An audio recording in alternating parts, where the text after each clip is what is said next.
Welcome to Cafe Tales. Today, we're stepping into the smoky streets of 1939 Los Angeles with Philip Marlowe, Raymond Chandler's cynical but principled private detective. In ashes in her silk purse, a burned mansion, a mysterious silk purse filled with ashes, and a bloodied engagement ring that doesn't belong to the victim. I'm Ali, and I will be your host for today's mystery.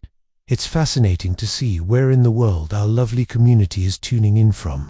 Please let me know in the comments. Pour yourself a whiskey neat, and let's follow Marlowe through the corruption and betrayal of classic noir Los Angeles. Chapter I. The smell of money and smoke. Ashes in her silk purse. Chapter 1. The smell of money and smoke. The October heat hit Pasadena like a slap from an angry dame, and the burned-out Van Thuren mansion looked like a rotten tooth in the smile of respectability that was Millionaire's Row. I stood on the sidewalk at 10 o'clock in the morning, watching the smoke-stained palm trees waved their fronds like mourners at a funeral nobody wanted to attend. The Santa Ana winds had died down to a whisper, but they'd left their calling card in the fine ash that coated everything like powdered gilt. Kessler, from Mutual Assurance, was waiting for me by the wrought iron gates, sweating through a brown suit that had seen better decades. He was the kind of man who counted pennies twice and worried about them 3 times. His face had the grey pallor of someone who spent his days calculating other people's misfortunes and his nights wondering when his own number would come up. "Marlowe," he said, extending a damp hand. "Thanks for coming out. This one's got the company spooked." I shook his hand and wiped mine on my coat. Any fire that kills a millionaire's daughter tends to do that to insurance companies.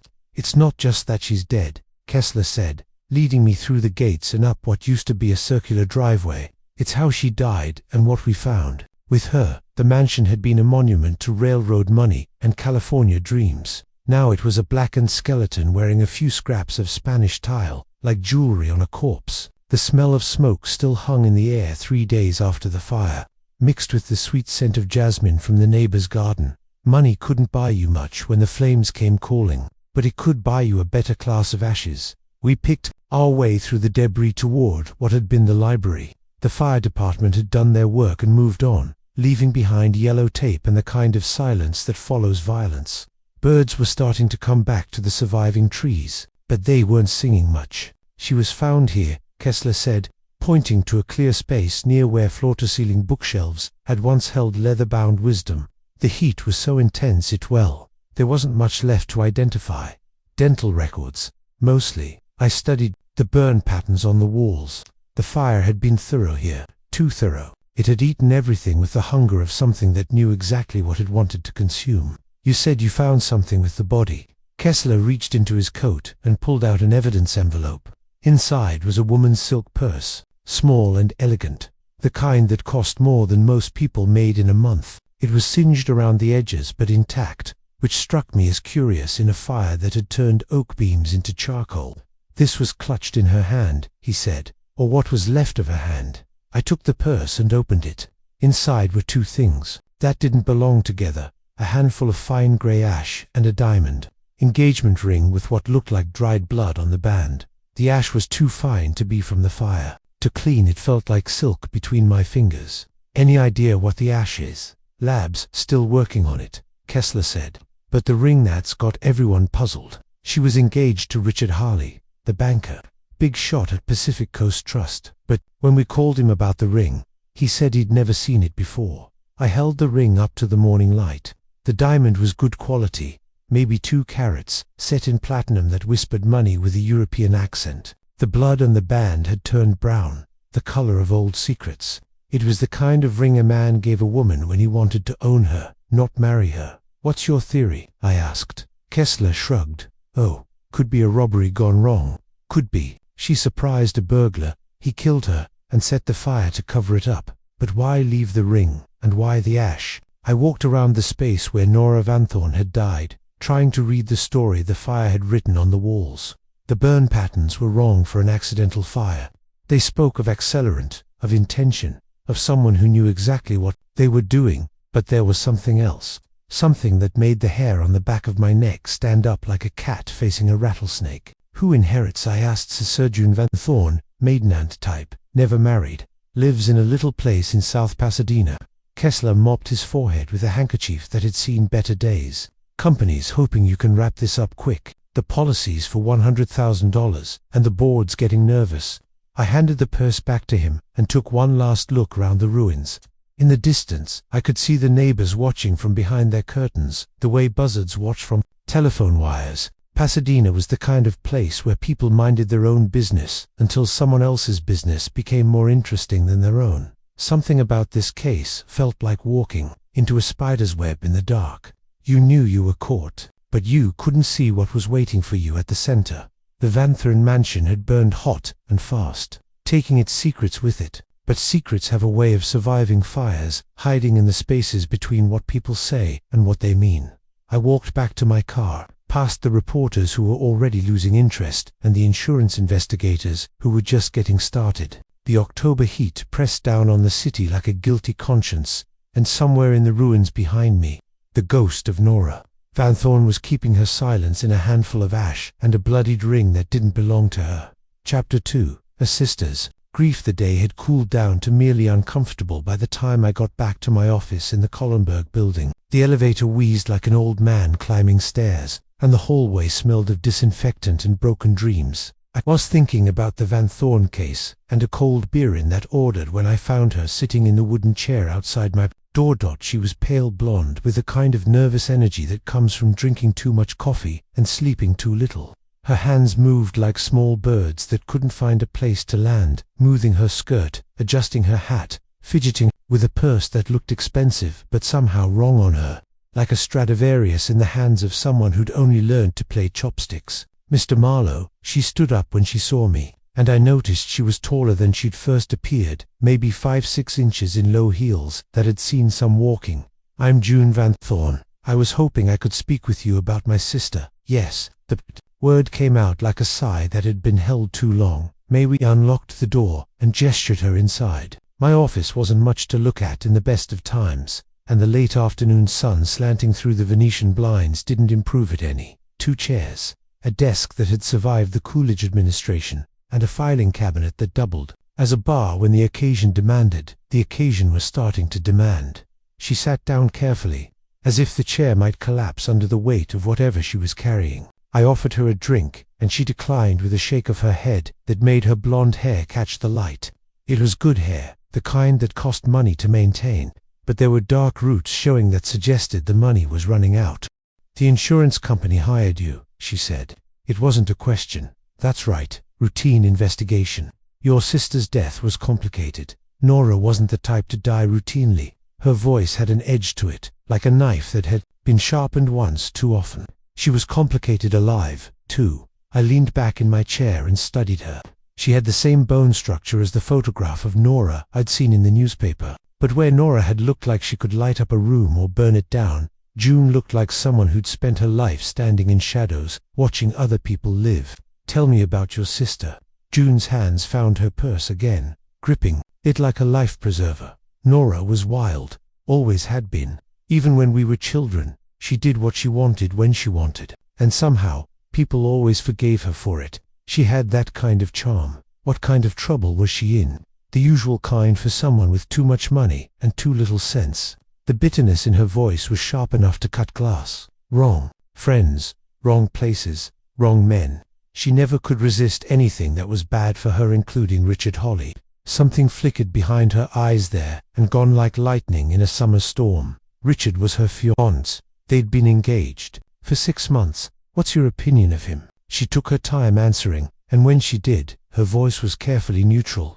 He's very charming, very successful, the kind of man who always knows exactly what to say. Which was another way of saying she didn't trust him as far as she could throw his bank. I made a note to dig deeper into Mr. Hawley's charm and success. The insurance company thinks it might have been a robbery, I said, with Nora trapped inside while the house burned. June shook her head. She wasn't the type to be trapped by anything. If someone wanted to rob us, they'd have waited until she was out. Everyone knew her habits. What habits? She went to that place downtown in Chinatown. June's voice dropped to barely above a whisper. People said she smoked opium there, but we didn't discuss it. Sisters who didn't discuss much, it seemed. I was starting to get a picture of the Van Thorn family dynamics, and it wasn't a pretty one. 2 women living in the same house, sharing the same blood, but existing in different worlds. The police will handle the investigation, I said. Why? Come to me, because I don't trust them to find the truth. Her knuckles were white where she gripped her purse. Nora had enemies, people who might have wanted to hurt her. The police will take the easy way out, call it an accident or a robbery, and close the case. What kind of enemies? I don't know exactly. She was secretive about her business dealings, but there were phone calls at odd hours, visitors who wouldn't give their names. She was scared of something, Mr. Marlowe. Really scared. June opened her purse and pulled out a roll of bills thick enough to choke a politician. I want to hire you. I want to know who killed my sister and why. The money was clean and crisp, the kind that came from a bank rather than a mattress. But when she handed it to me, I caught the scent of her perfume, something expensive and floral that didn't quite mask the smell of fear. This is a lot of money, Miss Van Thorn, it's all I have. She stood up, smoothing her skirt with those nervous hands. Find out what happened to Nora, please. After she left, I sat in the gathering darkness and thought about sisters and secrets and money that smelled like fear. Outside, Los Angeles was putting on its evening makeup, getting ready for another night of sin and regret. The Van Thorn case was starting to feel like a Chinese puzzle box. Every time you thought you had it figured out, you discovered another layer underneath. I put June's money in the safe and poured myself 3 fingers of bourbon. The night was young, and tomorrow I'd start earning those crisp bills. But something about June Van Thorn's story didn't sit right. Like a suit that looked good on the hanger but didn't fit when you tried it on. Chapter 3. The Bankers. Our Pacific Coast Trust sat on Spring Street like a marble temple to the god of money, columns and confidence, designed to make depositors feel their cash was safer than their own mothers. The morning sun bounced off the brass fixtures and made the whole building gleam like a new penny, which was probably the idea. Banks like to look solid and permanent, even when they're busy moving money around like shells in a confidence game. I walked through the lobby past men in $1,000 suits discussing million-dollar deals in voices that wouldn't wake a sleeping baby. The marble floor clicked under my heels with the sound of serious money being made and lost. A receptionist with perfect teeth and suspicious eyes directed me to the elevator with the kind of smile that came with her paycheck. Richard Holly's office was on the 7th floor corner window, with a view that cost extra. The secretary who guarded his door was a brunette with brains behind her brown eyes, and the kind of figure that made men forget they were married. She looked me over like a customs inspector examining suspicious luggage. "Mr. Holly is very busy," she said in a voice that suggested I wasn't important enough to interrupt whatever very important banking business was keeping him occupied. "Tell him it's about Nora Van Thorn." The name worked like a key in a well-oiled lock. She pressed the intercom button and spoke in hushed tones, then gestured toward the heavy oak door. "Mr. Holly will see you now." Richard Holly was the kind of man who'd stepped out of a magazine advertisement for expensive whiskey, dark-haired, with the sort of tan that came from weekends at the country club rather than honest work. His suit probably cost more than most people made in 6 months, and he wore it like armor against the world's smaller people. He stood up when I entered, extending a manicured hand and a smile that had been practiced in front of mirrors. "Mr. Marlowe, isn't it?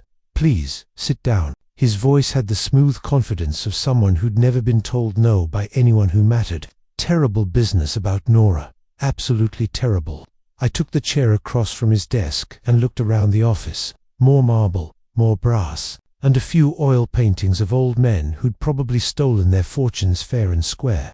Through the window, Los Angeles spread out below, like a map of other people's money. From up here, you couldn't see the poverty or the desperation, just the geometry of ambition laid out in neat city blocks. "When did you last see Miss Van Thorn?" I asked. "The evening before she died," he said icily, like he was discussing the weather. "We had dinner at the Ambassador. She seemed troubled about something, but she wouldn't discuss it." "Troubled how?" "Nervous, distracted. She kept looking around the restaurant as if she expected someone to walk in." Holly leaned back in his leather chair and steepled his fingers. "Nora had been under a great deal of stress lately. Family business matters, I believe." The words were right, but they came out like lines from a play he'd rehearsed, but didn't quite believe in. He talked about Nora the way an accountant might discuss a client's portfolio, with professional interest but no real emotional investment. "I understand you were in San Francisco the night of the fire."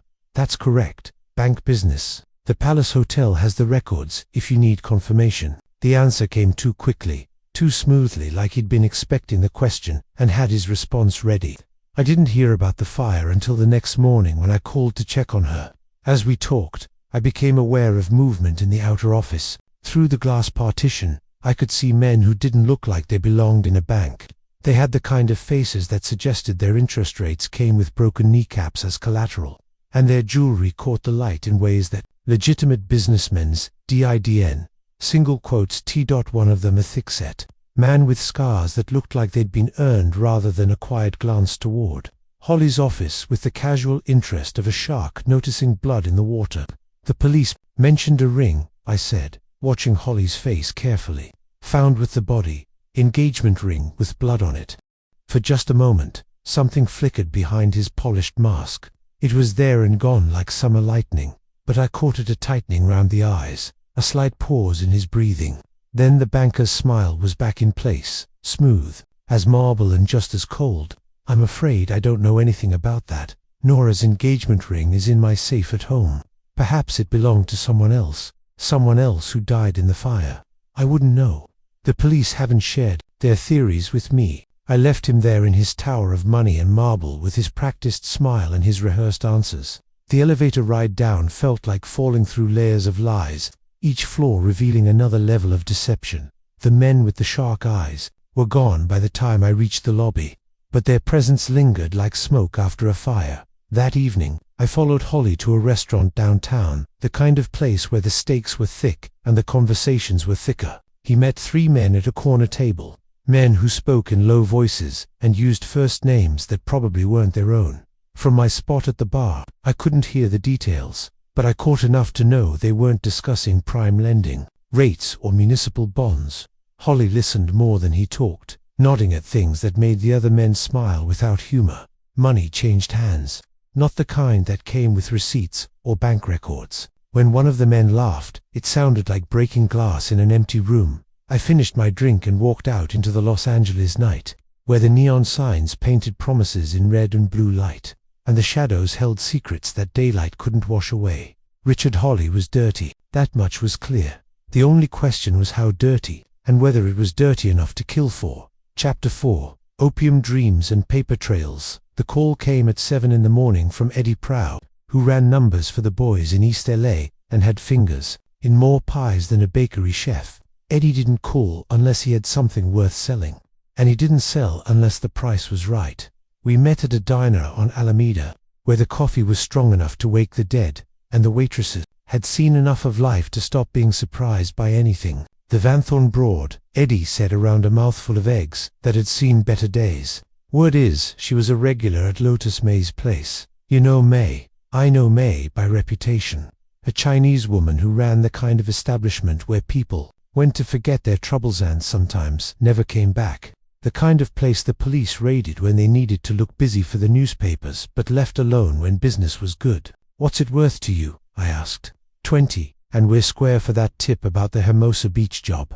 I slid a 20 across the Formica table, and Eddie made it disappear like a magician's assistant. May's got a place on Ord Street back of the herb shop. Tell her Eddie sent you, but don't mention my name if the cops come around. Chinatown in the afternoon was a maze of narrow streets and narrower alleys, where the smell of cooking oil mixed with incense, and the dreams of men who'd crossed an ocean to dig railroad tunnels and stayed to build lives out of whatever America would let them have. The herb shop on Ord Street looked innocent enough from the outside, dried roots and mysterious powders in glass jars, and an old man who looked like he'd been carved from ancient wood. He looked me over with eyes that had seen everything and believed nothing. Want herbs for stomach trouble? He asked in English that had learned to bend but not break under 40 years of California. I want to see May about a mutual friend. He studied me for a long moment, then gestured toward a door that looked like it led to a storage room. Tell her Eddie Prow said you were okay, but don't expect miracles. The door led to a narrow staircase that climbed into shadows thick enough to choke on. At the top was another door, this one painted red with Chinese characters that probably meant something more poetic than "come in and forget your troubles." The smell hit me before I opened its sweet smoke that wrapped around your brain like velvet gloves and whispered that whatever was bothering you wasn't really that important after all. Lotus May was small and ageless, in the way that some Asian women managed, like time had taken one look at her and decided to negotiate instead of fight.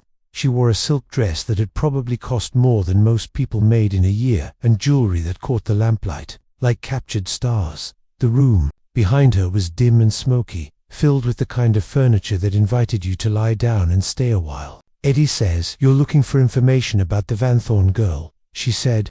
Her English was perfect, with just enough accent to remind you that she came from somewhere else. Nora was a good customer, always paid cash, never caused trouble. "What kind of customer?" "The scared kind." May gestured for me to sit in a chair that was more comfortable than it looked. "She started coming here about 6 months ago. Always nervous, always looking over her shoulder like someone was following her. Was someone following her? In this business, Mr. Marlowe, everyone is following someone. The question is whether they catch you." She moved to a cabinet and pulled out a small wooden box. Nora was afraid of something specific. "She brought things here to burn in my brazier. Papers, documents. Said fire was the only way to be sure." "What kind of papers?" "Business records, ledger books, the kind of numbers that add up to trouble if the wrong people see them." May opened the box and pulled out several charred pages, brown around the edges, but still readable. "I saved a few pieces. Call it insurance." The pages were covered with neat columns of figures and company names I didn't recognize. Van Thorn Enterprises appeared repeatedly, along with payments to businesses called Pacific Development, Coast Import Company, and Golden Gate Holdings.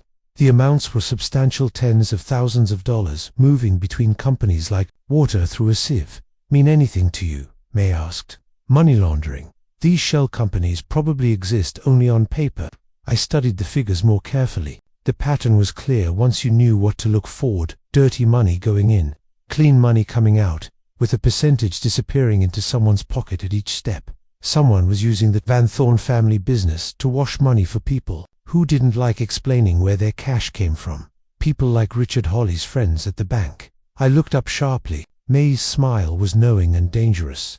"You know about Holly." "I know about lots of things. Richard Holly has been moving money through accounts that don't officially exist. The kind of banking that keeps certain businessmen happy and certain bankers wealthy." She took the papers back and returned them to the box. "Nora found out about it. She was going to expose the whole operation, so someone killed her. Someone made sure she couldn't talk." May's voice was matter, like she was discussing the weather. "Fire destroys evidence very thoroughly, almost as thoroughly as bullets, but much more dramatic." The sweet smoke was starting to make my head feel like it was wrapped in cotton. I stood up, needing air that didn't come with pharmaceutical side effects. "Why tell me this?" Because Nora was scared, but she wasn't evil. She just found out she was being used by people who kill for percentages. May walked me to the door. "Be careful, Mr. Marlowe. People who ask questions about those ledger books have a way of disappearing. Sometimes they disappear like smoke. Sometimes they just disappear." I walked back through Chinatown as the afternoon shadows grew longer and the smell of cooking food mixed with the memory of sweet smoke. The ledger pages May had shown me painted a picture of corruption that went deeper than one dead girl and one dirty banker. It was the kind of corruption that had tentacles reaching into City Hall and police headquarters, the kind that turned honest cops into bought cops and made murder look like accident or suicide. The Van Thorn case was starting to look less like a simple killing and more like the surface of something that went down to bedrock. Nora had discovered she was being used to clean dirty money, and someone had decided that dead women tell no tales, but they'd missed the evidence. May had saved evidence that could bring down an operation worth millions. The question was whether I'd live long enough to use Itor, whether I'd end up as another case of accidental death in a city that specialized in making inconvenient people disappear like smoke on a windy day.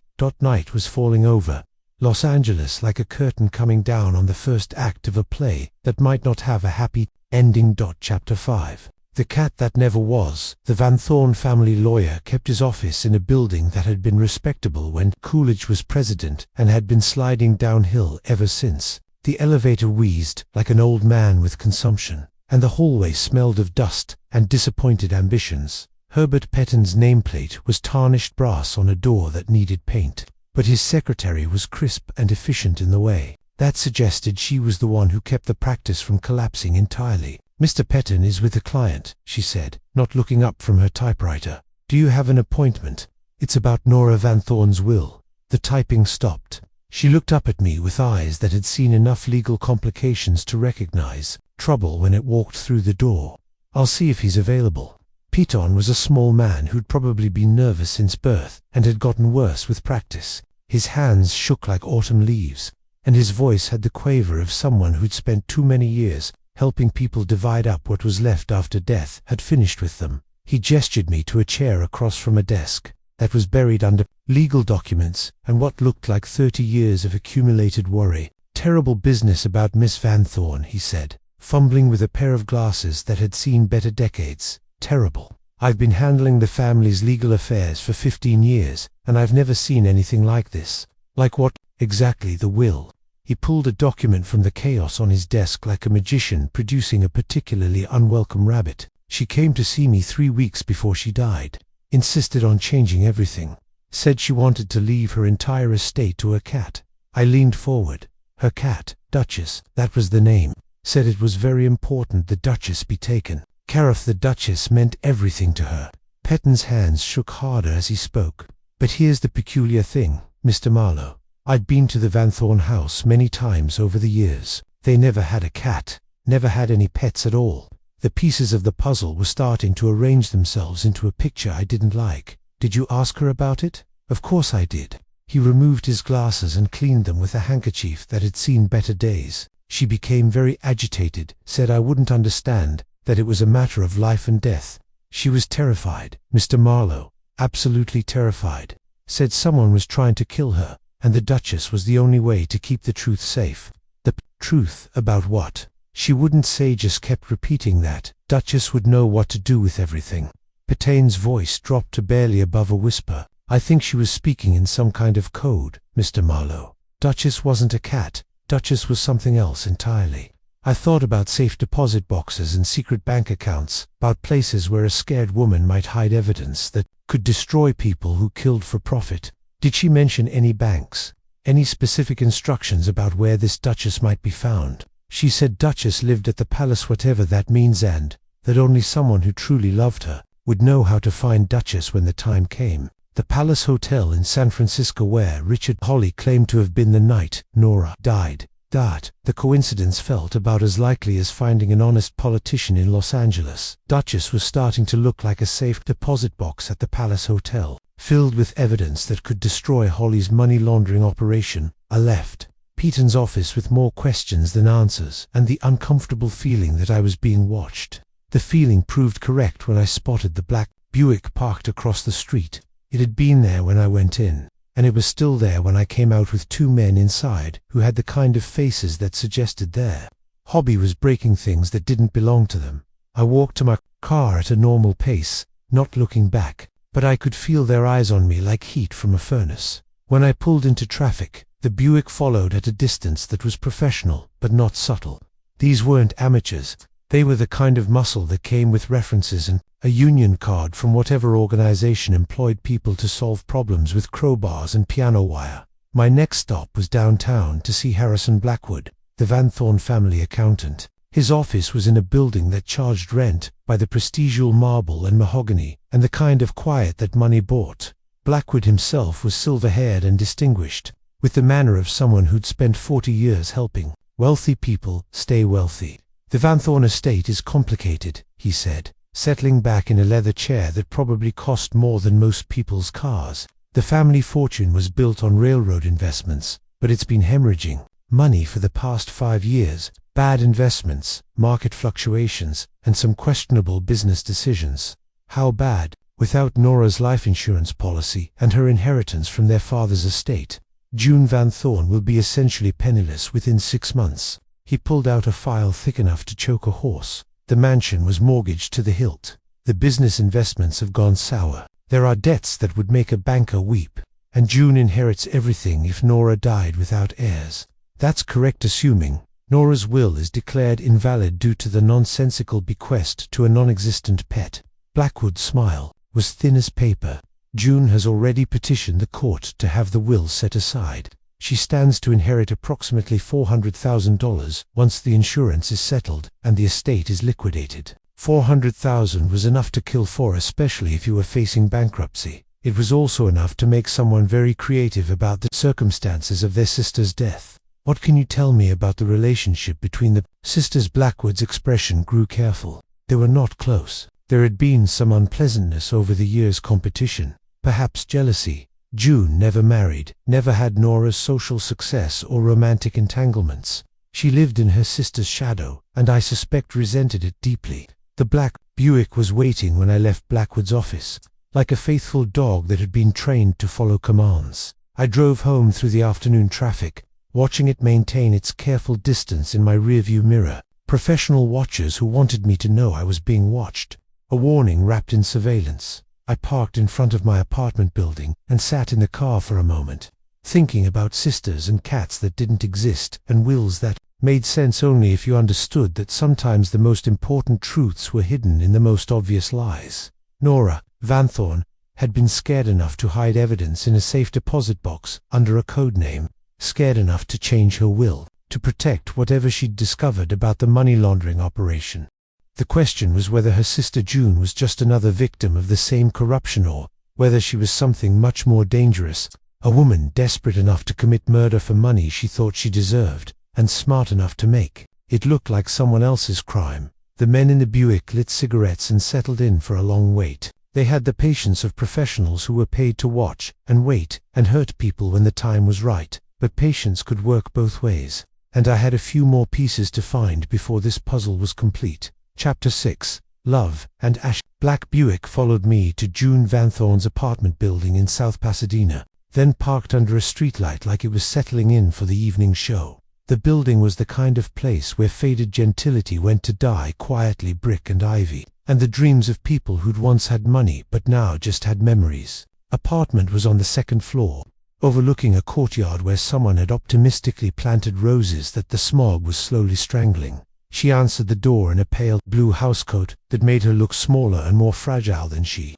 had in my office. Her blonde hair was loosed around her shoulders, and without makeup, she looked older, more worn, like a photograph that had been left too long in the sun. "Mr. Marlowe," she said, seeming surprised to see me, but not as surprised as she should have been. "It's rather late. I need to ask you some questions about your sister." She hesitated, then stepped aside to let me in.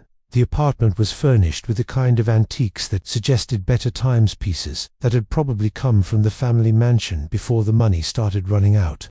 Everything was neat and clean and careful, like a museum display of how the other half used to live. "Would you like some coffee?" she asked, but her hands were doing that nervous bird dance again, and her voice had the brittle quality of someone trying very hard to sound normal. "This won't take long."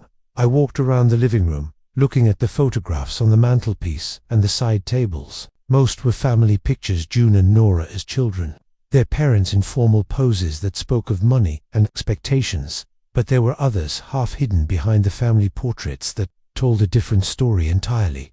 Richard Holly smiled out at me from a silver frame, his arm around June's waist in front of what looked like the Ambassador Hotel. Another showed them at what might have been a beach, June laughing at something he was whispering in her ear. The dates on the backs were from 8 months ago, months before Nora's engagement was announced.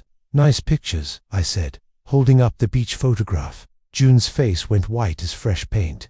She sat down heavily in a chair that had probably been expensive once, before the world had gotten too complicated for the people who owned expensive chairs. "I can explain," she said. But the words came out like they were being pulled from her with pliers. "I'm sure you can. The question is whether you'll explain it to me or wait for the police. You don't understand. It wasn't supposed to happen like this." Her voice broke like thin ice under too much weight. "Richard and we fell in love. It was real, Mr. Marlowe. At least I thought it was real." I sat down across from her and waited. Sometimes the best interrogation technique was silence. Let them fill the empty spaces with truth or lies, and eventually you could tell the difference. "We'd been seeing each other for over a year," she continued, her words tumbling out like water through a broken dam. "He said he loved me, that we'd be together as soon as he could arrange things. But then Nora came home from one of her trips to San Francisco, and suddenly Richard was engaged to her instead of me. So you killed your sister." It wasn't planned. The words exploded out of her like she'd been holding them under pressure for days. I went to the house that night to confront Noir, tell her about Richard and me, but she laughed at me, said Richard had told her all about his pathetic little affair with her spinster sister. June's hands were shaking now, not with nerves, but with the memory of rage. She said he'd been using me to get information about the family finances, about our business connections, that I was nothing more than a stepping stone to her bed and our money. So you trapped her in the house and set it on fire. I didn't mean for her to die. I just wanted to hurt her the way she'd hurt me. Tears were running down June's face now, but her voice was steady. I locked the doors and set the fire. In the library where she was reading, I thought she'd find another way out, that she'd be scared, but not. But you took her engagement ring. I wanted something that proved Richard had loved someone, Evan. If it wasn't me. She looked at her hands as if they belonged to someone else. I put ashes in her purse from the fireplace. I don't know why. It seemed symbolic somehow. The pieces were falling into place now, forming a picture uglier than anything I'd imagined. When did you find out the truth about Richard's plans? June's laugh was bitter as burnt coffee. Yesterday. I went to his office to tell him about hiring you, thinking we could finally be together now that Nora was gone. That's when I overheard him talking to those men you saw. He was planning to marry Nora, take her on a honeymoon, and arrange a convenient accident. The insurance money and inheritance would have made him rich enough to pay off his mob debts and start fresh somewhere else. He never intended to leave Nora for you. He never intended to leave anyone for me. I was just the pathetic sister who could be used to get closer to the real prize. Her voice was empty now, hollow as a shell washed up on a beach. I killed Nora for a man who was planning to kill her himself. I committed murder for someone who never loved either of us. In the distance, I could hear the sound of sirens growing closer. Someone had called the police, probably one of the neighbors. Or maybe the men in the black Buick had decided their surveillance job was finished. The police are coming, I said. June nodded without surprise. I know. I called them after you arrived. I couldn't carry this anymore, Mr. Marlowe. The guilt was eating me alive. She stood up and walked to the window, looking out at the courtyard where the dying roses caught the light from the street lamps. Do you think she suffered? I don't know. I hope not. Whatever else she was still my sister. The sirens were closer now, turning onto the street below. June Vanthorne stood straight and still by the window, waiting for justice or judgment or whatever passed for closure in a world where love and money got twisted together until you couldn't tell which was which. I walked out of the apartment and down the stairs, past the police cars that were pulling up to the curb and the neighbors who were starting to gather in the hallway. The men in the black Buick were gone. They'd accomplished whatever they'd been paid to accomplish. And now it was someone else's problem. The October night was cool for a change, with a breeze off the ocean that carried the smell of salt and possibility. Pasadena slept around me, its mansions and money dreaming behind locked doors and iron gates. In the morning, the newspapers would have another story about love gone wrong and family loyalty corrupted by greed. I walked to my car and drove home through streets that knew all about betrayal and disappointment and the way dreams turned to ashes when you held them too tightly. June Vanthorne had killed for love that was never real, and Richard Holly had planned murder for money he'd never lived to spend. In the end, the only winner was the fire that had consumed them all, the Vanthorne mansion, Nora's life, and the twisted love that had started this whole bloody mess. It was just another case in a city that specialized in making people disappear one way or another. But as I drove through the neon-lit night, I couldn't shake the image of June Vanthorne standing by that window, waiting for the consequences of love that had burned everything it touched. Thank you for joining us for Ashes in Her Silk Purse. If you enjoyed Philip Marlowe's hard-boiled investigation into family secrets, mob money, and love gone tragically wrong, don't forget to subscribe for more mysteries from this new noir series. Until next time, this is Ali signing off from Cafe Tales.